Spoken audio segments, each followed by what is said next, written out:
KW Continente presenta los análisis y comentarios del ingeniero José Isabel Blandón y Fernando Correa.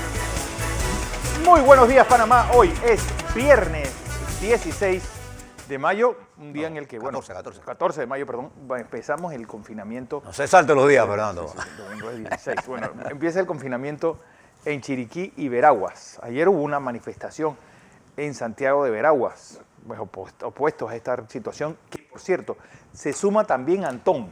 Ayer el alcalde envió una nota también de restricciones y de toques de queda, prohibiendo paseos a la playa y un montón de cosas más. Recuerden que a este municipio pertenece el Valle de Antón, pertenece Bijao, pertenece Playa Blanca, pertenece Buenaventura, la llamada costa, la ribera pacífica panameña.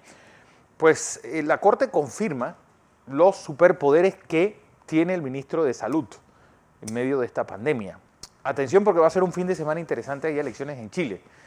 Además, pues ayer, renunció la canciller colombiana en medio de la crisis en ese país, y hoy Israel pues lanza ofensiva aérea contra la Franja de Gaza en un momento en el cual en Nueva York están pidiéndole a la gente que se vacune. Tanto así que el alcalde pues, está ofreciendo, en la parte pues, hamburguesas y papas fritas para los que vayan, entradas a teatros y a museos, pues boletos de metro por una semana, solo por el hecho de ir a vacunarse. Bueno, recuerden que mañana es el día del reciclaje. Igual mañana va a haber un acto de recordación en la plaza de Catedral, recordando los 118 años del fusilamiento de Victoriano Lorenzo. Hay varias organizaciones que están invitando para esto. Don José. Buenos días, Fernando. Buenos días. Buenos días a toda nuestra audiencia que nos sigue en KW Continente Radio y en Canal 21 Next TV. Le manda saludos una profesional de la biología molecular que ayer hablaba conmigo y me dio saludos a tu compañero. Opa, aquí estoy. Bien. Dice, la maravilla de la comunicación. ¿Ah? Cómo uno puede enterarse de lo que está pasando en otro país, por muy grande o pequeño. ¿Cómo yo me enteré de Nepal? Yo no vivo en Nepal. Bueno, por las redes. No por las redes del chismeo, sino las redes. Usted puede encontrar en la red de información. Y no se guíen mucho por lo que usted saca en Google, porque en Google aparece siempre en orden las cosas que a ellos les interesa que tengan en ese orden, no necesariamente la verdad. Así que usted tiene que buscar la verdad en los centros de investigación. Llegue directamente a ellos y usted tendrá los hechos. Le cuento, Fernando, preste la atención porque The Economist va a publicar en los próximos días un análisis estadístico del COVID, en donde utilizando más de 123 variables, el modelo que ha diseñado el equipo de investigación que contrató The Economist, acuérdense que en el mundo hay expertos para esto, ha llegado a la conclusión de que el número de personas muertas realmente no es, nosotros estamos calculando que han muerto 3,3 millones de personas diarias, eso es lo que informan. En el modelo de Economist que se va a publicar y van a hacer todos los detalles, la van a tener esto en sus manos, se dice que los muertos en los modelos, en el pronóstico más bajo llegan a 7.1 millones. El doble. Y en la superior está en 12,7 millones. Y que la pólvora más probable está en 10 millones. Y se llama así el artículo, 10 millones de razones para vacunarse. Wow. Fíjese, este es un modelo de proyección de lo que ha pasado, porque los registros en algunas veces no están expresando lo que dice. Quizás uno de los países... Tanto como el doble, quiere decir que los registros en la mayor parte de los países no están siendo... Y esto es normal. Esto es normal porque... Sí, la gripe española, la gente dio un aproximado. Sí, y esto es normal porque además hay gente que está interesada en manipular la información. Hay gente que quiere que... Por ejemplo, usted se fija toda la información que México nos dijo a nosotros hace unos meses, semanas, que ellos tienen el 60% más de muertos, pero nunca han hecho los ajustes. Bueno, lo de Ecuador.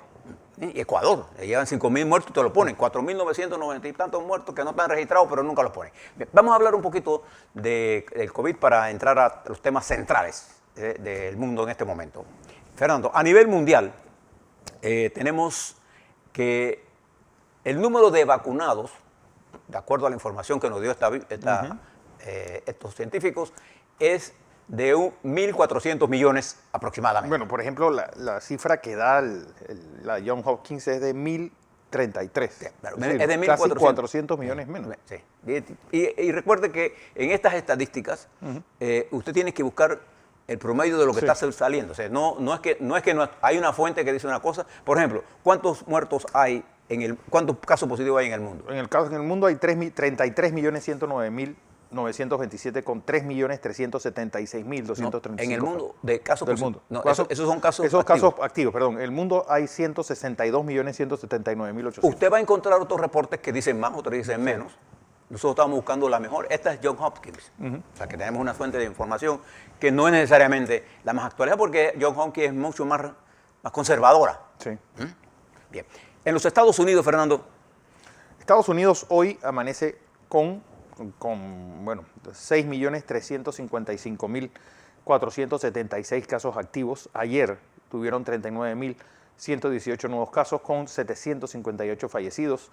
Ellos han tenido 33.626.044 casos totales con 598.540 fallecidos. los Estados Unidos tienen 35,7% de gente vacunada full.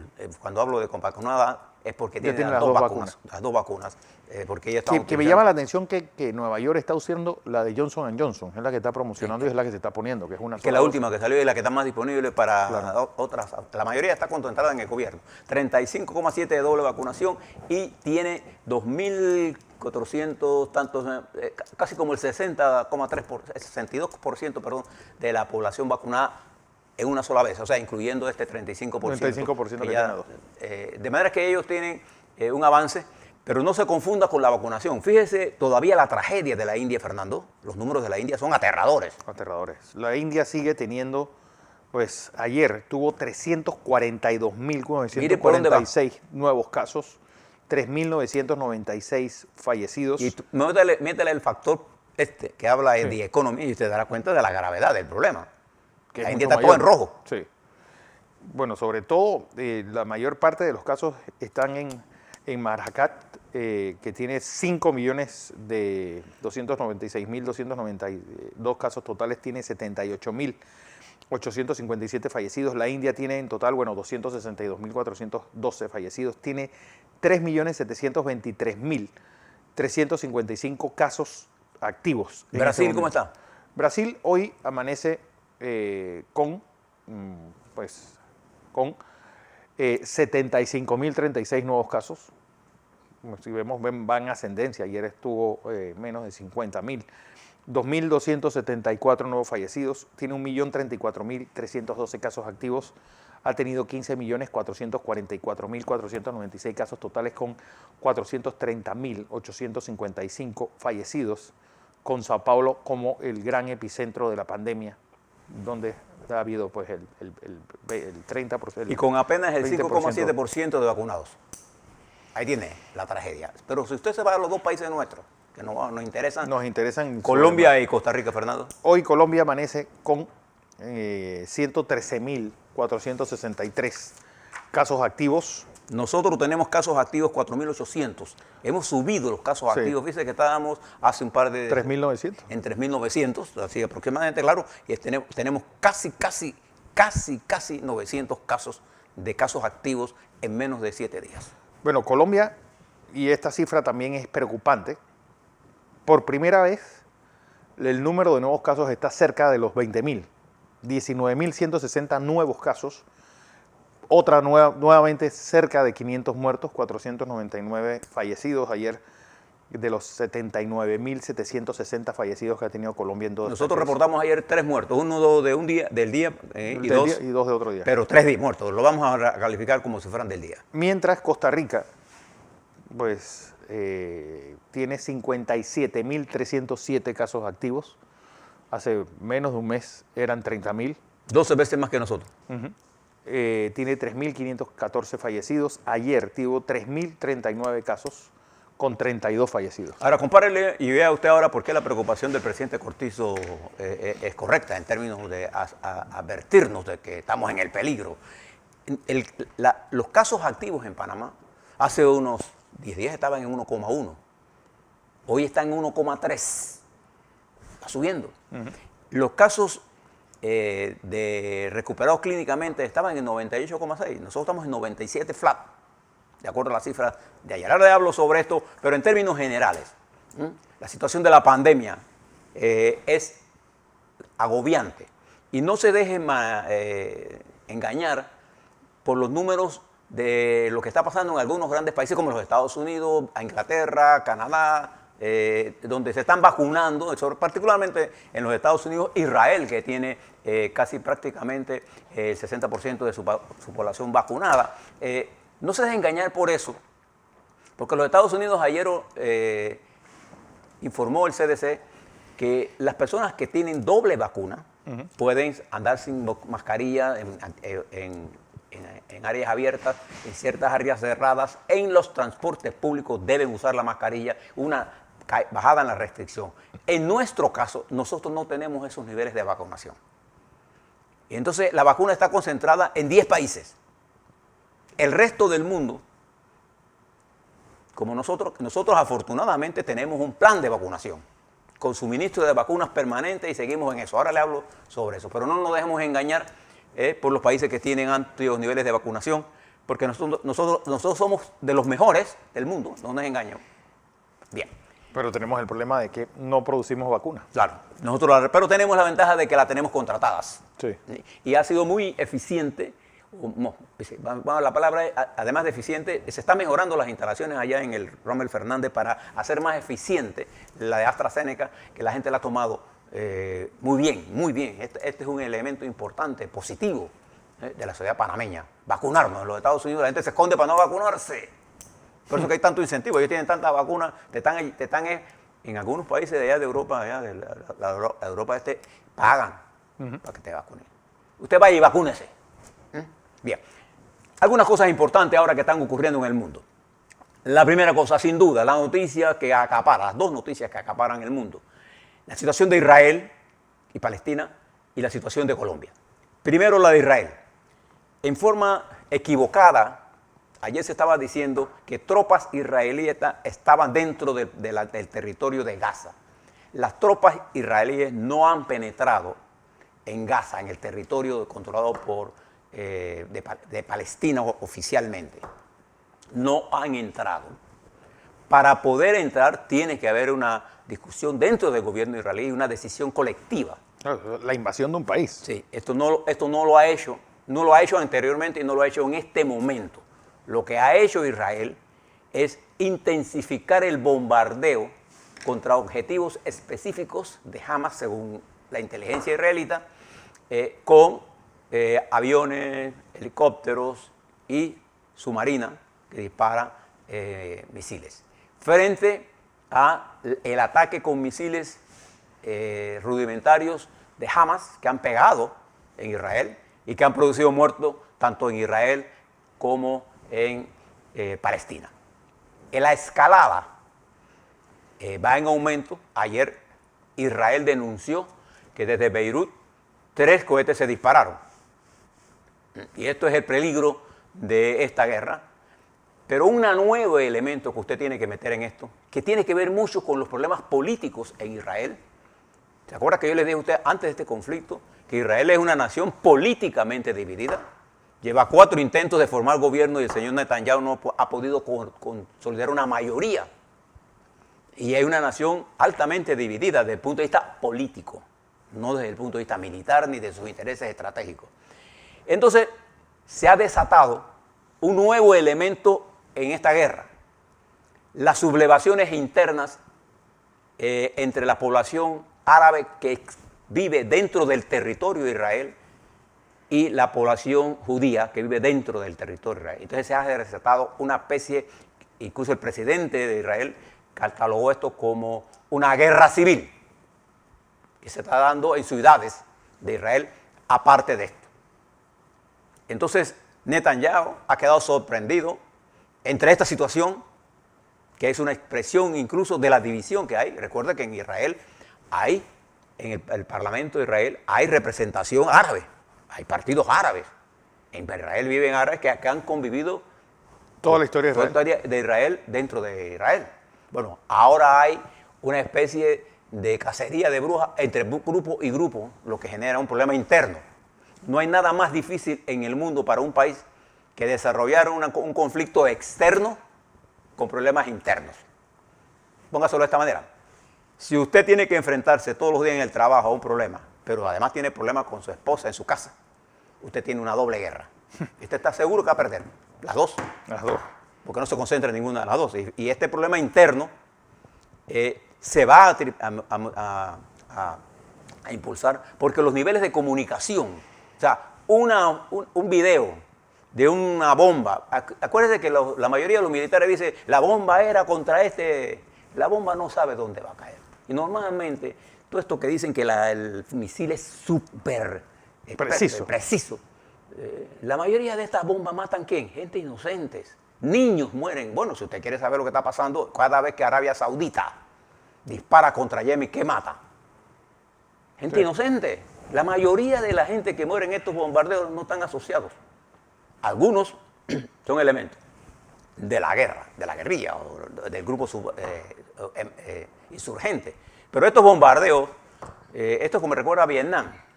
Los Estados Unidos reportaban todos los días que matamos tanto guerrillero. Cuando se sacaba la cuenta, y nosotros fuimos parte de la lucha antibélica en Vietnam, sacaba la cuenta, los Estados Unidos habían matado casi toda la población vietnamita. Eso era falso. Las bombas no tienen esa precisión. Y algunas veces otros factores, nerviosismo, tiempo, dispara el misil y va para otro lado. Bien. Este conflicto, que además tiene la naturaleza de que los jóvenes en Gaza están cabreados de ese gobierno. Allá. Están cabreados de la dirección de esa jama vieja ahí, ortodoxa, sin capacidad. Entonces hay conflictos políticos en ambos lados. Y cuando miramos esto, lo que nosotros tenemos que buscar es una salida política a esta situación.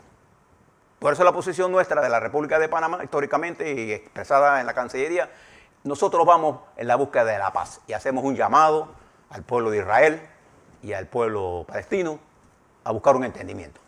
Ese es el llamado que tenemos que hacer en la lucha por la paz.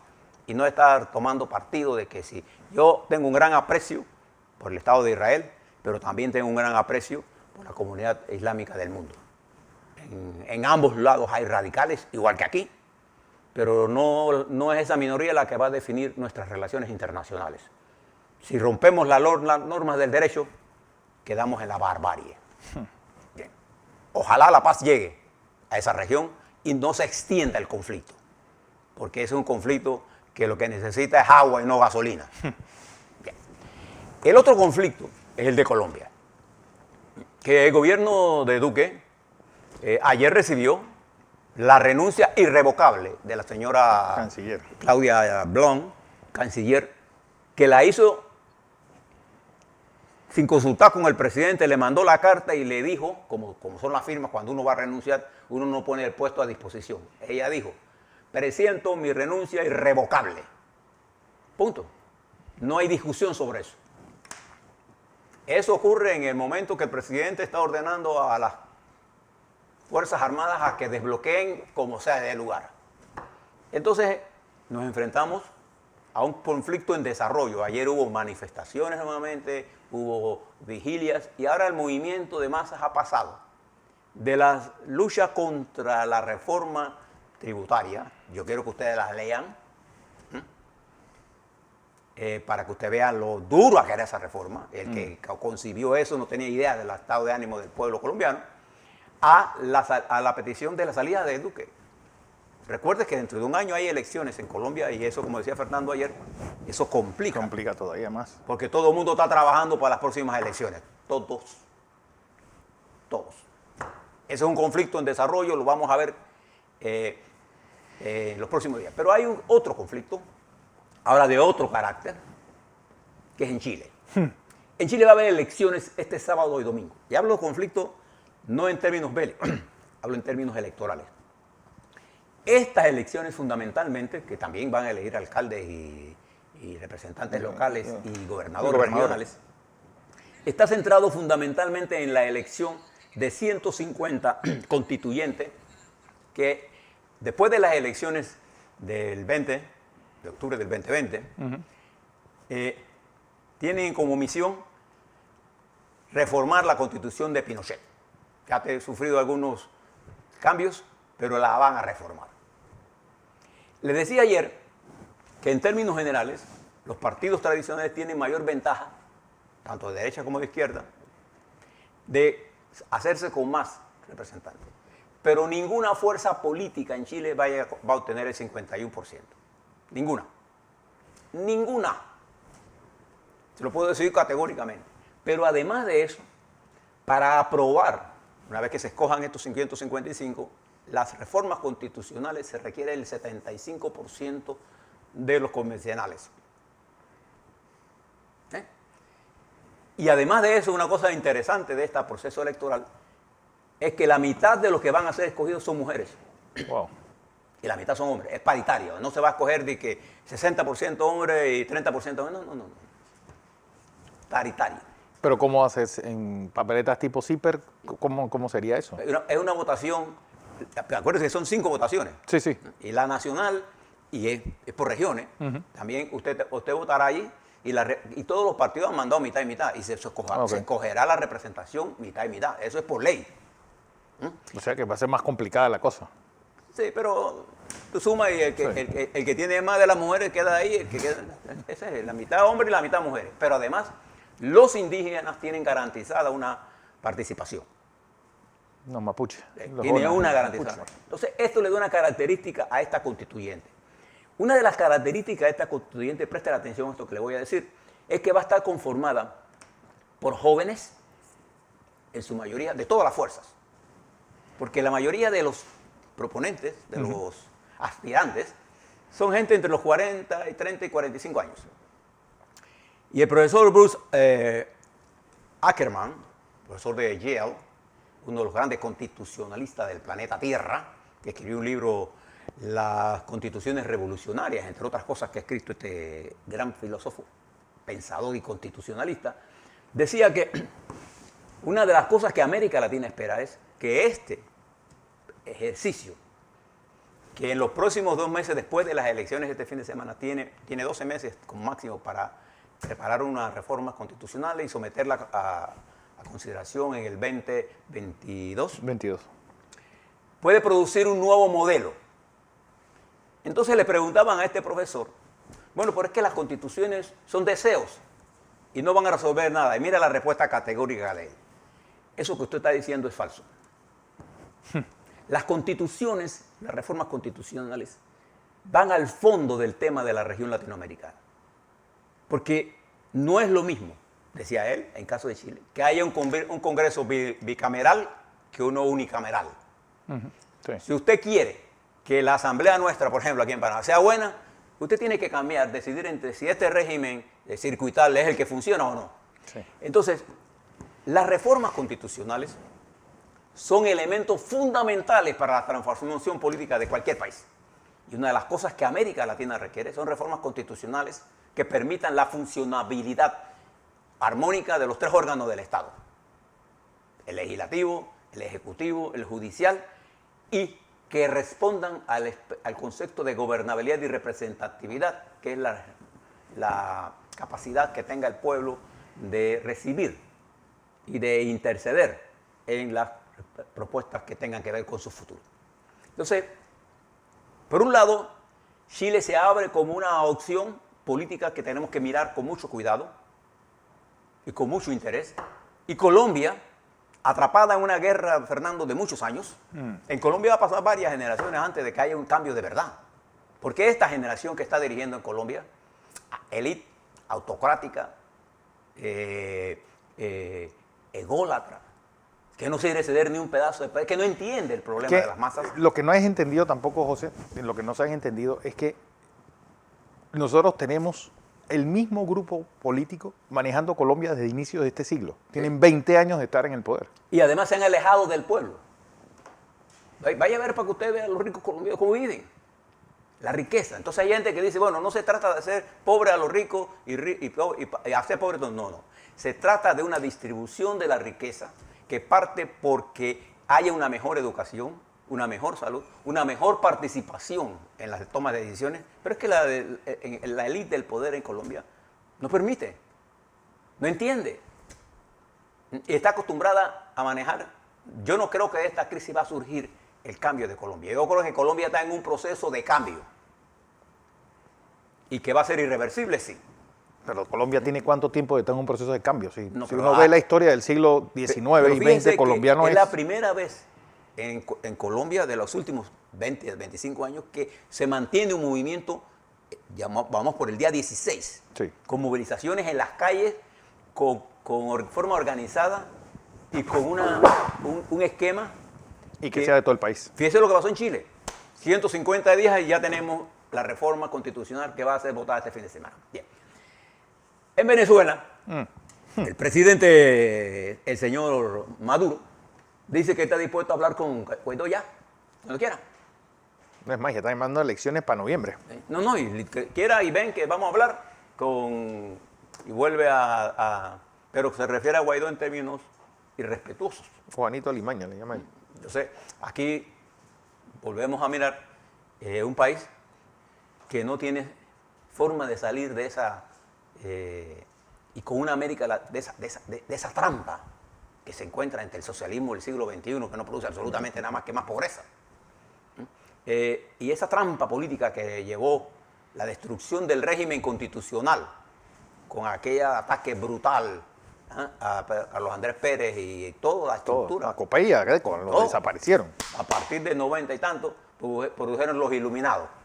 Otra cosa importante, José, que el acoso y derribo a Liz Cheney terminó con... Sí, pues, claro, en eso. Claro, vamos para terminar en Estados Unidos. Lo que le dice Fernando.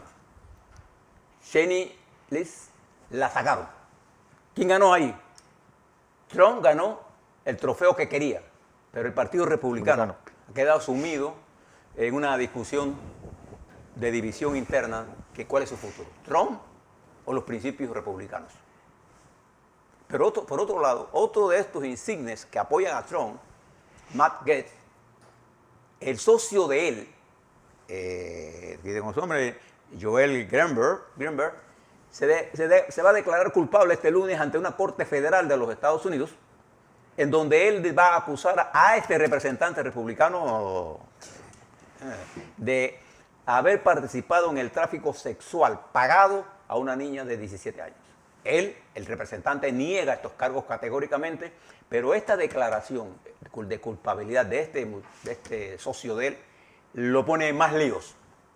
Y por otro lado, Rudy Giuliani tiene que contratar a un bufete de abogados para su defensa. La situación en los Estados Unidos política es muy seria. El presidente de los Estados Unidos ya ha hecho contacto Biden con líderes republicanos, pero el Partido Republicano está atrapado en la trampa de la división. El virus de la división está dentro del Partido Republicano. Y termino aquí porque el virus de la división está en los partidos panameños. Ahora cuando le hablamos, ayer se celebró una reunión del CDN, del Partido Revolucionario Democrático, y entre otras cosas se pidió la renuncia del secretario general. El presidente del partido Molina hace una aclaración que lo que me hace a mí pensar es que necesitamos una investigación de qué está pasando en la Lotería Nacional. A la vuelta, COVID, vacunas, política y además, economía. Economía.